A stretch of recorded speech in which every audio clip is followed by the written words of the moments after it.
성령의 기름 부으심이 정말로 중요하고 필요하다는 사실을 또 한 주간 깨달았습니다. 제 청소년 그 캠프 수련회가 있어서 이제 한 달 전에 그 강사로 이렇게 좀 섭외가 와가지고 왔는데 안 갈라 그랬습니다. 왜냐하면은 제 학부 동기인데 그 졸업하고 잘 못 만나가지고 이제 그 주제가 뭐였냐면 기도인데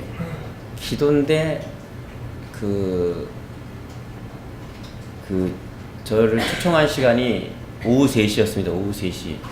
그리고 특강으로 저를 초청하길래 다른 주제로 해서 초청하면 내가 다른 주제로 많이 가서 특강을 했지만은 기도라는 주제는 제가 특강으로 할 수가 없습니다. 왜냐하면 기도라는 주제를 가르치면 이제 그곳에 성령이 임하시면 주체할 수가 없기 때문에 다음 프로그램이 진행이 안 됩니다. 그런데 이 양반이 나를 그 오후 3시에 특강으로 그것도 40분만 해달라는 거예요.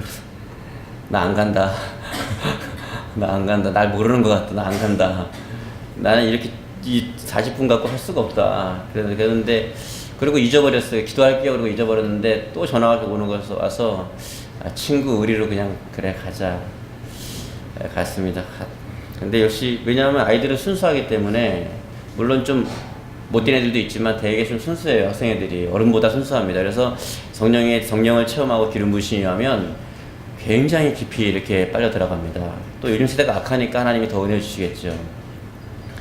갔더니 예전에 그 청소년부 할 때가 많이 다 다르더라고요. 뭐 수련회 준비할 때 열심히 준비하기 때문에 웬만하면 보통 애들도 좀 이렇게 액션이라도 은혜 받는 척도 하고 또 노력하는 척도 하거든요. 예전에는. 왜냐면 준비한 기간이 아까워서라도.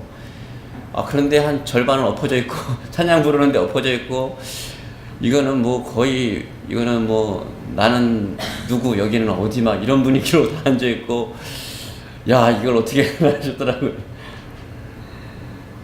그래가지고 뭐 강사님 나오겠습니다. 그래가지고 나갔는데 그때 이제 이거 우리 제 설교 앱이 있어서 앱에 전자책이 있어가지고 거기 보면 그 샤인스쿨이라 그래서 이렇게 복음을 듣고 내면을 치료하고 성령을 받게 하는 장면이 있어요. 여러분 배우셨죠?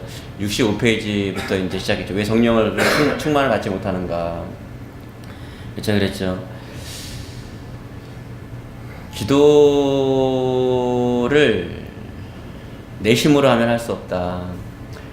예배를 잘 하고 싶지만 내 힘으로 하면 할 수 없고 또 말씀을 읽고 싶지만 내 힘으로 못 읽는다.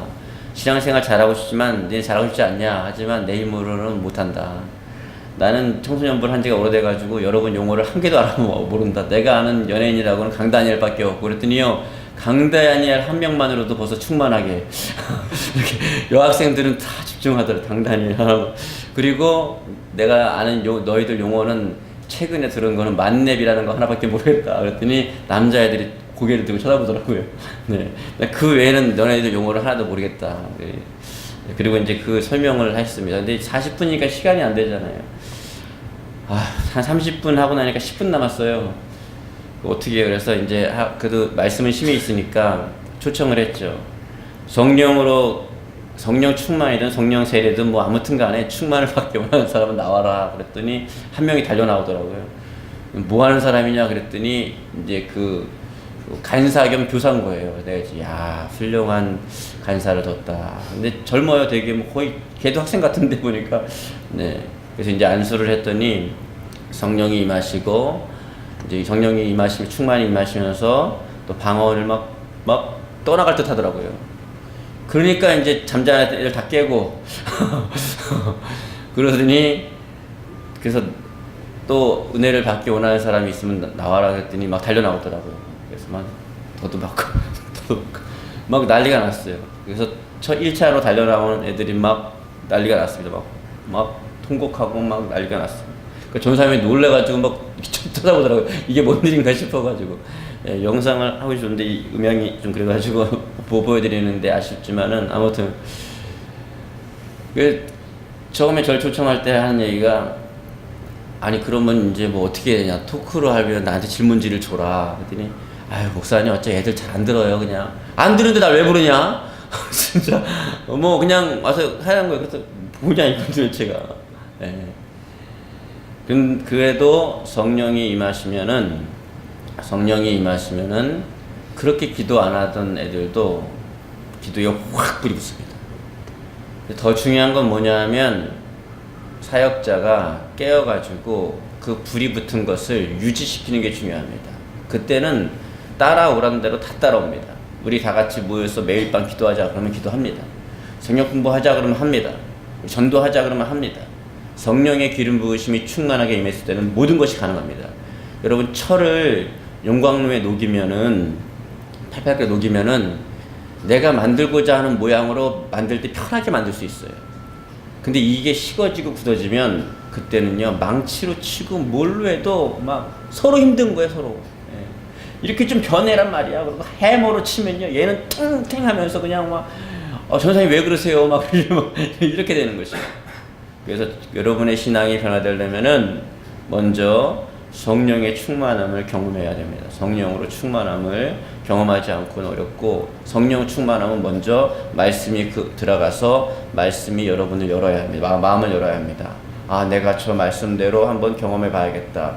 저 말씀대로 한번 살아봐야겠다. 저 말씀이 나에게 능력이다라는 게 들어와서 심장이 벌렁거리는 순간에 스파크가 주님 앞에서 일어나게 되는 것입니다. 그래서 우리 하나님의 것을 여러분 꼭 기억하셔야 돼요. 하나님께 드려야 될 영광이라든가 하나님께 드려야 될 헌신이라든가 하나님께 드려야 될, 강남이지만 미안해요, 물질이라든가 하나님께 드려야 될 모든 것들을 드리지 않았을 때에는 하나님께 다시 취하신다라는 사실을 역사를 통해서 꼭 해야 돼요. 예. 요즘에 아주 미안해요, 여기 어디 근처에 내가 아주 목회하시는 분이 있는데 그분은 하나님 앞에 엄청 회개합니다. 아주 요 돈 많은 사람들 입만 맞추느라고 아주 뭐라 그러냐면은 11조는 안 해도 됩니다.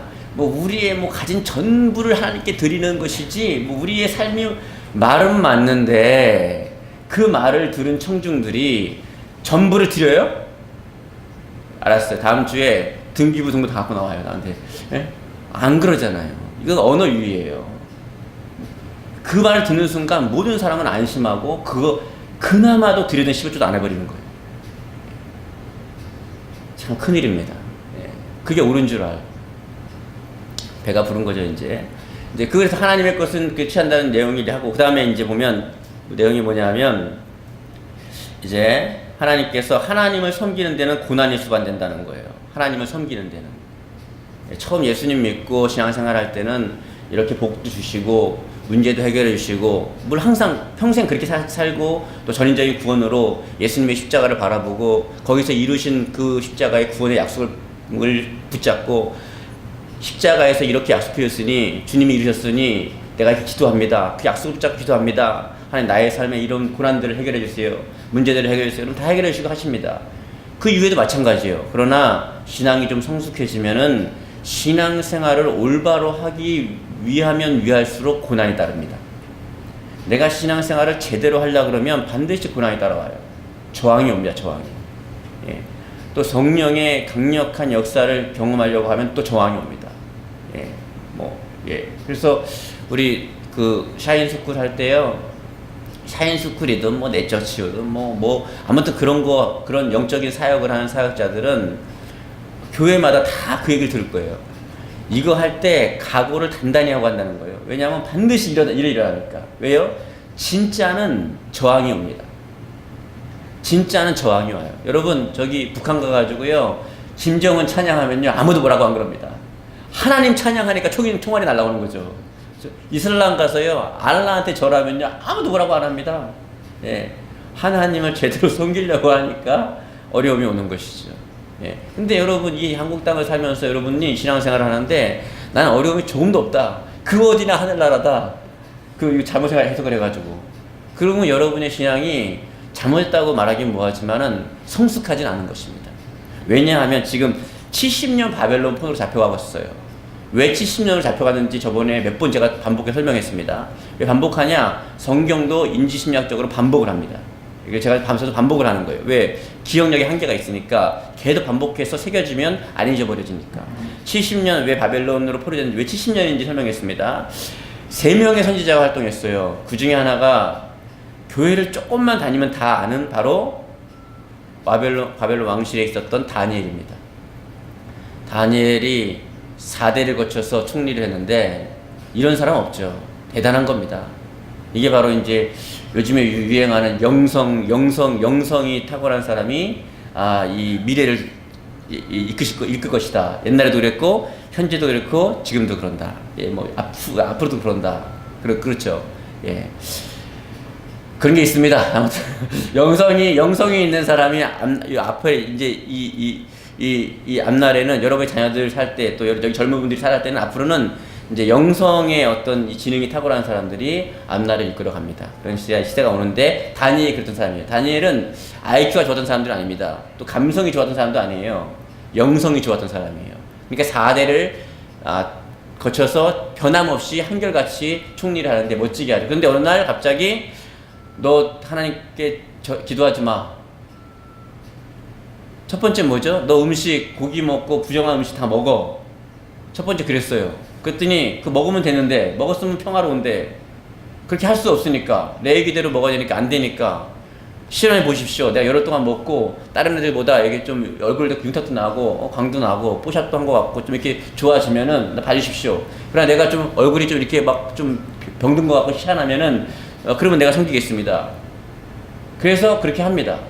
그랬더니 하나님이 도와주셔요. 그건 넘겼는데 그 다음에 뭐냐면, 이 바벨론 왕의 신상을 세워놓고 절하는데 그 외에다가 절을 하거나 기도하는 사람은 다 사자굴이나 부물불에 던져버리는 거예요. 하나님을 대충 섬기면 그냥 대충 절하면 되는데, 올바로 섬기려고 그러니까 뭐가 와요? 고난이 오는데, 다니엘은 이렇게 합니다. 그 조서에 어인, 즉 왕의 직인이 찍힌 걸 알고도 평상시에 하던 대로 예루살렘 성전을 향해서 기도하였더라. 여러분, 영성은 평상시에 하루하루 조금씩 쌓아나가는 겁니다. 내가요, 방황만 되면, 내가 휴가만 되면 한 번에 그냥 내가 이번에 영성을 확 끌어올려가지고 다음 휴가 때까지 버티겠습니다. 이건 뭘 모르는 거예요. 예. 평상시 하던 대로, 다니엘은 왕의 조서에 어인이 찍힌 걸 알고도 하던 대로 그냥 기도한 겁니다. 하던 대로. 그러니까 하루아침에 되는 게 아니에요. 이 고난을 극복하는 신앙은 하루아침에 되는 게 아닙니다.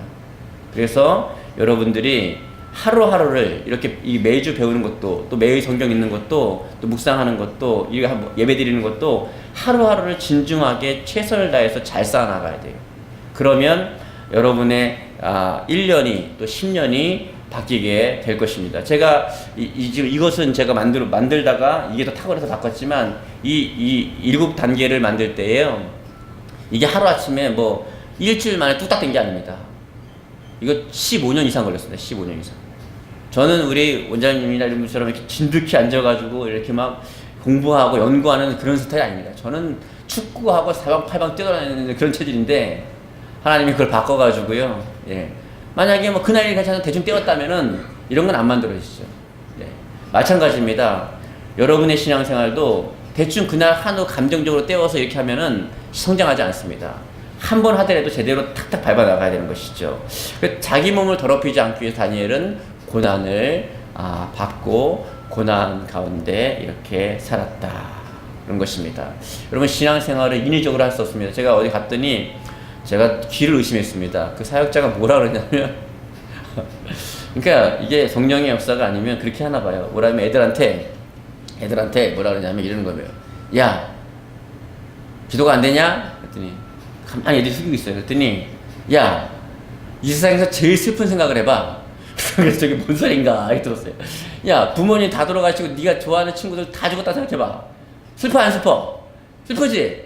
그렇게 울란 말이야. 그렇게 해가지고 기도하면, 내가 그 얘기 듣고 저게 뭔 소린가 도대체 제가, 야, 큰일 났다 이거. 한국이 큰일 났다. 물론 일부겠지만, 여러분, 기도가 내가 이 세상에 제일 가장 슬픈 생각을 하면서 그 슬픈 생각에 젖어들면서 기도를 해가지고 이렇게 우는, 그렇게 가는 거예요, 기도가 이게?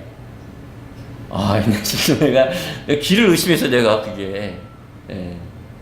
여러분, 말씀을 잘 읽으시고 말씀이 하라 그런 대로 정도를 걸어가시기 바랍니다. 인위적인 방법으로 내가 기도가 안 되니까 쥐어짜거나 이 말씀을 읽으려고 쥐어짜거나 아니면 예배를 쥐어짜거나 성역 공부를 쥐어짜거나 그러는 것은 여러분 신앙생활에 올바른 방법이 아닙니다. 그래서 어떻게 해요? 먼저 하나님이 나를 얼마나 사랑하는지를 깨닫거나 아니면 성령으로 여기 뭐 감리교, 침례교, 순복음 다니시는 분들은 성령으로 세례를 받으시고 장로교가 다니시는 분들은 성령의 충만을 받으시고 저것도 아니신 분들은 그것 아무 소용 없으니까 그냥 받으시고 예. 그러면 자연적으로 되는 것입니다. 자연적으로 신앙생활이 올바른 길로 나가게 되는 것입니다. 여러분 기도가 안 되십니까? 성령 충만 받아보십시오. 여러분 성령 충만 받은 사도들이 기도가 안 됐다는 말 들어본 적 있습니까? 성령 충만 받은 사람들이 말씀이 안 읽어졌다 그런 말 없죠. 성령 충만 받은 사람들이 전도 안 했다. 오늘은 나 너무 피곤해. 너무 추워. 나 뭐 너무 더워. 이런 말 들어보셨습니까? 그런 게 없죠. 그래서 다니엘은 그렇습니다. 그래서 무려 이스라엘에서 1,500km입니다. 1,500km. 여러분 1,500km를 이 포박당해가지고 끌려간 거예요. 1,500km. 1,500km면 여기서 부산까지가 한 400대나요? 그러면 얼마나 먼 거예요? 거기를 걸어갔다고 생각해요. 국초대장정 뭐 애들 재밌게 하는 그것도 힘들어가지고 막 죽으려고 그러는데 거기를 막 나라 잃은 슬픔을 가지고 자녀 다 죽은 이런 아픔을 가지고 걸어가는 거예요. 얼마나 힘들고 어려운 상황이겠습니까? 예. 그래서 거기서 이제 굉장히 이렇게 사형 판결을 받아놓고 이렇게 절망하고 있는 상황에 감당하기 어려운 그 상황에서 하나님이 주시는 이 환상을 본 뒤에 몇 주 동안 이제 슬픔으로 이렇게 보내게 됩니다. 이걸 다니엘서에 나오는 내용이 다니엘이 환상을 보고 이 슬픔을 견딜 수가 없습니다. 그 다음에는 에스겔 선지자가 이제 메시지를 전합니다. 에스겔 선지자는 달갑지 않은 메시지를 전한다는 이유로 민족에게 모진 핍박을 받았습니다. 무슨 말이냐? 이스라엘 백성들이 듣기 좋은 메시지를 전한 게 아니라 달갑지 않은 메시지를 전한 거예요. 너희들 망한다. 너희들 회개하지 않으면 망한다. 망하니까 너희들 잡혀갈 준비해라. 이 나라 다 성전 다 파괴되고 자손들 니네 자식들 눈앞에서 죽고 막 이렇게 안 좋은 얘기 막 한 거예요. 그랬더니 얼마나 사람들이 핍박하고 싫어했는지 막 에스겔만 보면요 이를 갈고 너무 싫어했어요. 에스겔이 맞는데 진짜 에스겔이 맞는데 진짜 이게 아무도 몰라가지고 이게 아는 사람 그 앞날을 아는 사람은 항상 왕따가 되는 거예요. 이게 잘못하면 좋은 말을 해주면 너희들 아빠의 복이 일어날 것이다 이런 말을 하나님께서 해주시면 얼마나 고마워요. 근데 하나님이 괜히 너 일로 와봐 그러놓고 너 네 나라 망할 거니까 전해 그러면요 하나님 그러지 마시고 다른 사람 좀 해주시면 안 되겠습니까? 왜 나한테 말씀하십니까? 그런 거는 좀 좋은 말을 저한테 해주셔야지. 예. 그래서 430일 동안 한쪽으로만 누워서 잠자고 누워있고 생활했습니다. 여러분 430일 동안을 한쪽으로만 누워있는 거 한쪽으로만 누워서 회개하고 한쪽으로만 누워서 기도하고 그랬어요. 한쪽으로만 누워서. 이거 누가 시켰다고요? 하나님이 시켰다고요. 예. 여러분 가운데도요 하나님께서 한쪽으로만 누워서 기도해라 하는 사람이 있어요. 사탄아 물러가라 그러지 말고 성경에 있어요. 그게 430일 동안 에스겔은요 한쪽으로만 누워서 있었어요. 예. 그 다음에 머리털을 다 이렇게 빡빡으로 밀고 이거 안 되는 겁니다. 이거 레위기가 걸리는 겁니다. 절대 안 되는데 안 되는 행동을 하는 거예요. 그러니까 사람들이 볼 때 저거 미쳤다 그러는 거예요. 미친 거지. 나라 망한다 그러지 않나. 이 율법을 어기고 머리를 밀질 않나. 저 왜 저러는가. 그 다음에 수염을 다 깎아버렸어. 수염을. 그것도 안 되는 거거든요. 예. 또 아내가 죽었습니다. 에스겔은. 여러분 배우자가 돌아가실 경우에 스트레스 지수가 가장 극도가 100이라면 100이랍니다. 너무 힘들다는 거예요. 이게 이루 말할 수 없어요. 예. 근데 살아있을 동안에 이게 참 희한한 아이러니한 건데 살아있을 동안에 앙숙이면 앙숙일수록 돌아가시면 더 슬프답니다. 살아있을 때 인고 부부는요 돌아가셔도 아이고 그냥 여보 천국에서 만납시다 이러는데요 서로 살아있을 때 지지고 볶고 예. 당신하고 나 사이 당신하고 나 사이니까 왼수 막 당연 네 글자니까 평생 왼수 이런 분들은 돌아가시면요 땅을 치고 막 그냥 더 힘들어하는 거예요. 예. 왜냐하면 본 마음이 이제 드러나니까 그 영적 얘기 다 할 수는 없고 예. 아내가 죽었는데 돌아가셨는데도 사모님이 돌아가셨는데 에스겔 선지자님은 하나님이 슬퍼하지 말라는 거예요. 이 감정도 내 마음대로 못하게 하는 거예요. 이 성숙한 이 하나님의 사람은, 하나님의 종이 이래서 어려운 겁니다. 예, 감정도 내 마음대로 못하고, 내 몸도 내 마음대로 못하고, 사람들이 너 왜 그러냐 그러는데도 하나님이 시켰어 그렇게 하는 거야 그래도 아무도 알아주지도 않는 이 외로운 길을 걸어가야 되는 거. 시대가 악하면 악할수록 하나님이 부른 하나님의 종은요, 사람들이 좋아하지 않습니다. 다 맞는 얘기는 아닌데 여러분 잘 기억하십시오. 우리나라가 악하다고 생각한다면, 시대가 악하면 하나님이 부른 하나님의 메시지를 전하는 사람들은 오히려 유명하지가 않습니다.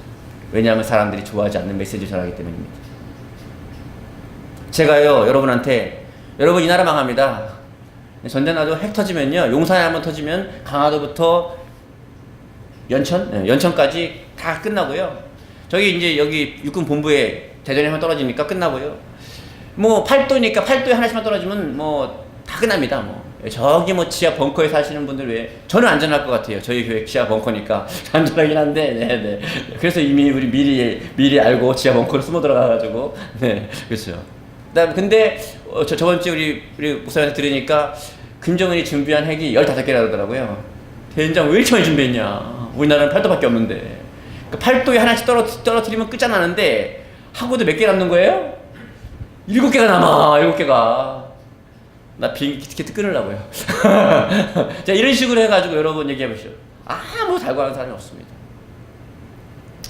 그런데 안타깝게도 우리가 회개하지 않으면, 우리가 이제 지금 깨어 기도하니까 하나님께서 지켜주시지만, 여기 이스라엘 사람들도요, 이럴 줄 몰랐던 거예요. 이렇게까지 나라가 망하고 성전이 파괴되고 이렇게까지 될 줄 몰랐던 거죠. 근데 그런 날이 오는 거예요. 이게 그렇습니다. 이렇게 어려운 날이 오죠. 그래서 또 그러고 있고, 그래서 이제 이 두 명의 신실한 종은 선한 행함으로 고난을 받는 것을 사명의 일부로 여겼습니다. 그러니까 신실하게 신앙생활할 때 고난이 와요. 그것을 사명의 일부로 여긴 거예요. 여기 남편이 안 믿는 분 계십니까? 혹시 집안이 안 믿는 분 계십니까? 제가 이런 말을 해요. 남편이 안 믿는 남편을 둔 부인은 선교사보다 어렵다. 선교사보다 어렵다. 물론 뭐 이슬람보다는 안 어렵겠지만, 무슨 말이냐면, 선교사님들은요, 바깥에 나가서 선교할 때만 영적으로 좀 이렇게 긴장하지, 집에서까지는 안 그러거든요. 집에서는 다 믿는 사람들이니까 조금 실수해도 인정해주고, 또 이렇게 좀 괜찮잖아요. 그런데 이 안 믿는 남편을 둔 아내는요, 나가서도 이제 주님의 그리스도의 사람답게 살아야 되고, 집에서도 그리스도인답게 살아야 되고, 이놈의 안방에서도 그리스도인답게 살아야 되니까 너무 힘든 거죠. 너무 힘든 거예요. 집에 먼저 줘야 되는데. 근데요, 그 남편이 구원받을 쯤 되면요, 이분의 신앙은요 굉장히 성숙해 있습니다. 고난이 왔을 때, 내가 잘못한 고난이 아니라, 이분들 자기가 잘못한 고난이 아니잖아요. 잘못해서 풀에 잡혀갔지만 하나님을 기쁘시게 하고자 사는데 어려움이 온 거예요. 그랬더니 신앙이 굉장히 성숙해지더라는 거예요. 여러분, 여기 안 믿는 남편이나 안 믿는 가정을 두고 계시면은요, 낙심하지 마세요. 여러분은 여러분이 잘못했기 때문에 어려움 당하는 게 아닙니다.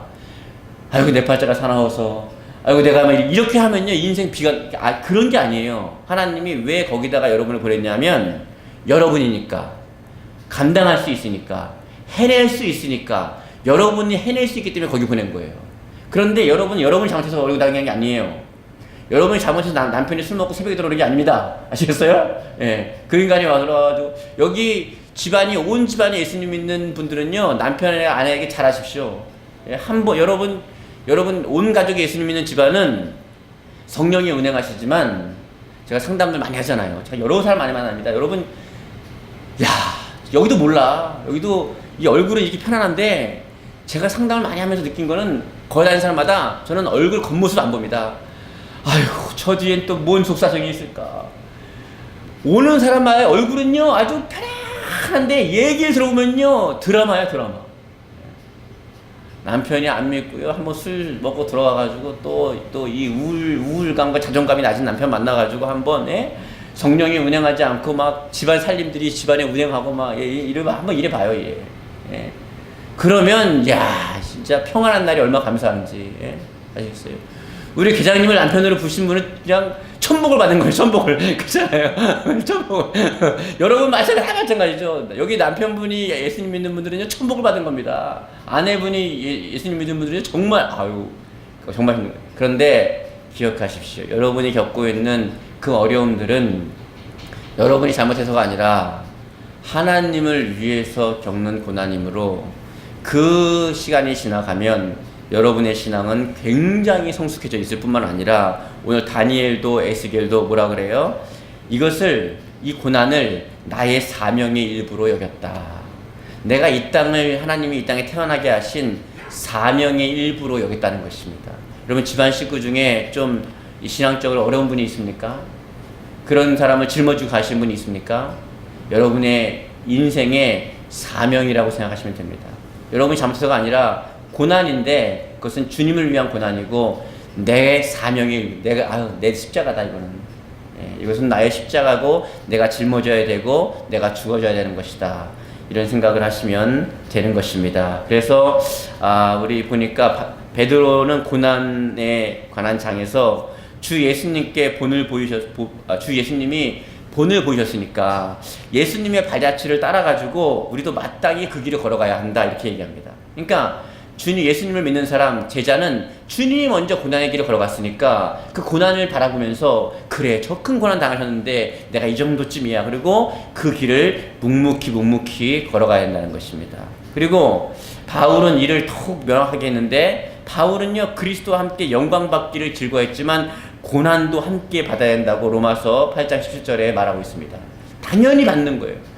크리스찬이라면 성도라면 주님을 위해서 당연히 받는 것입니다. 이것은. 그래서 욥은 어땠어요? 욥의 경우는요 세상에 이거는 이루 말할 수가 없죠. 그분의 고난을 말할 수가 없어요. 잘못한 게 아니에요. 그런데 그 가운데서 귀로만 들었던 하나님을 눈으로 만나는 역사, 실질적으로 임재를 경험하는 역사를 욥은 경험하게 됩니다. 그래서 선행으로 인해서 고난을 이렇게 당하는 모든 그것들은 하나님께서 신실한 가운데 갚아주시고 도와주신다는 사실을 여러분은 꼭 잊지 마셔야 합니다. 오늘 주제가 뭐냐 하면 하나님을 섬기는 데는 고난이 수반된다. 여러분 가운데 여기 편안하게 있으시지만 저는 여러분의 얼굴을 믿지 않습니다. 분명히 여러분 가운데 고난이 있는 사람이 있어요. 근데 그 가운데 내가 잘못해서 고난당하신 분은 말씀을 읽으세요. 읽으시고 회개하시고 돌이키십시오. 그러면 평안하게 오는데 그게 아니라 내가 말씀을 어겨서가 아니고 이 운명적으로 다가오는 이 고난 가운데서는 어떻게 하냐? 하나님을 섬기고자 하는데 다가오는 고난을 어떻게 하냐? 오늘 말씀을 기억하십시오. 다니엘을 기억하십시오. 에스겔을 기억하시고 욥을 기억하시고 우리 주 여러분을 사랑하시는 예수 그리스도를 기억할 수 있기를 바랍니다. 그러면 그 가운데서도 반드시 승리할 수 있고 야들야들한 그 아가씨 그 새댁이 종갓집 1년에 쉬운 몇 번이나 제사를 드리는 그 집에 들어가가지고 세월이 흐르니까 온 가족을 싹 복음했어요. 힘으로 능으로 무력으로는 당연히 질 수밖에 없는데 세월이 흐르니까 하나님의 영적인 파워가 세서 교회가 지옥의 문을 부신다라는 하나님의 말씀이 그대로 이루어져서 온 가족이 복음화되었습니다. 그때까지 우리에게는 어떤 게 필요하냐면 인내의 믿음이 필요합니다. 계시록에 인내의 믿음이 여기 있으니 인내가 여기 있으니 곧 성도들의 믿음이라 기도하겠습니다. 사랑의 하나님 감사합니다. 일어나지 않을 것만 같았던 일이 이스라엘에 일어나고 말았습니다. 모든 거짓 선지자들이 수많은 자들이 평안하다고 외쳤고 아주 극소수가 외쳤던 그 말이 맞았습니다. 그리고 이 엄청난 고난 가운데 1500km나 되는 곳을 포로로 잡혀갔습니다. 하나님 이 고난 가운데 있는 에스겔은 욥은 신실한 신앙을 지키는데 고난을 기꺼이 받아들이고 또 돌파하고 정면 승부했습니다. 저와 우리 기쁜 병원 속한 모든 이들이 또 이들의 가족들이 하나님을 섬기는 데 대해서 고난이 수반될 때에 오히려 기뻐하고 감사하고 내가 그것을 주님을 위해서 겪는 사람이라는 것에 대해서 자부심과 감사를 느끼고 예수님을 생각하며 다니엘을 생각하며 에스겔을 생각하며 욥을 생각하며 인내의 믿음으로 승리하게 도와 주시옵소서. 감사드리고 예수님의 이름으로 기도드립니다. 아멘.